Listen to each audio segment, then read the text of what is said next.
Kaj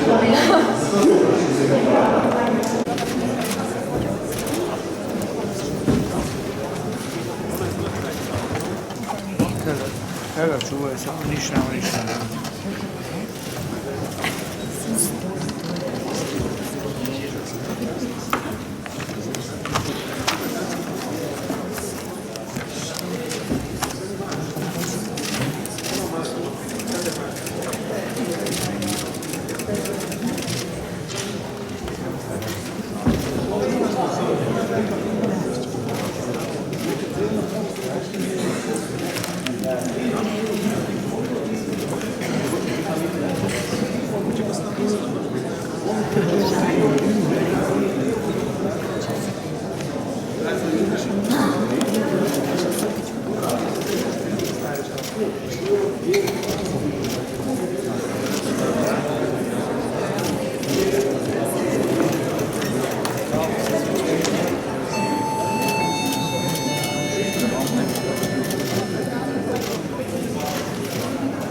Spoštovane poslanke, spoštovani poslanci, nadaljujemo s prekinjeno sejo zbora. Prehajamo na obravnavo prekinjene prve točke, to je na predlog za izvolitev predsednika Vlade Republike Slovenije. Objavljam izid glasovanja. Glasovanje je bilo v prostorih Državnega zbora dne 25. maja 2022. Razdeljenih je bilo 85 glasovnic. Oddanih je bilo 85 glasovnic. Neveljavna je bila ena glasovnica, veljavnih je bilo 84 glasovnic. Za je glasovalo 54 poslancev. Proti je glasovalo 30 poslancev. Na podlagi izida glasovanja je dr. Robert Golob z večino glasov vseh poslancev izvoljen za predsednika Vlade Republike Slovenije.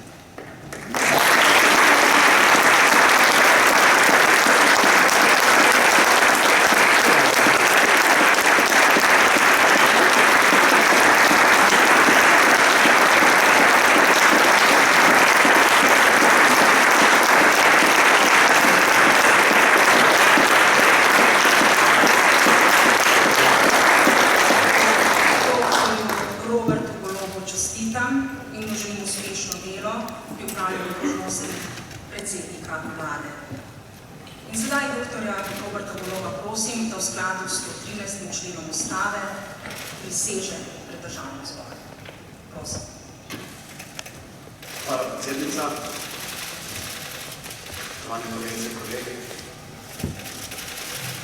Prisegam, da bom spoštoval ustavni red, da bom ravnal po svoji vesti in z vsemi svojimi močmi deloval za blaginjo Slovenije. Želi predsednik Vlade, dr. Robert Golob, nagovoriti Državni zbor? Boste najprej podpisal, prosim. Najprej podpisal.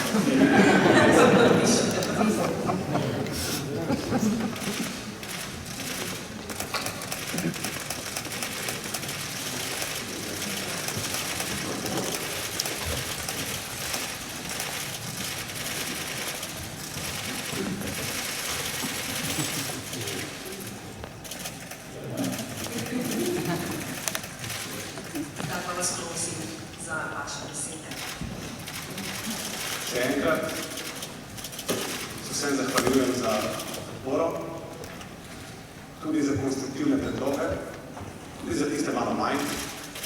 Hvaležen sem in ponižen, kot sem začel. To, da sem lahko danes tukaj. Da bom lahko Slovenijo peljal v boljšo prihodnost. V prihodnost, ki si jo vse naše državljanke in državljani zaslužijo. Hvaležen sem vam, ki greste z nami od začetka poti in hvaležen bom vsem vam, ki se nam boste mogoče pridružili kasneje, ko boste videli, da ta pot je skupna, ker dejansko želimo delati dobro vseh.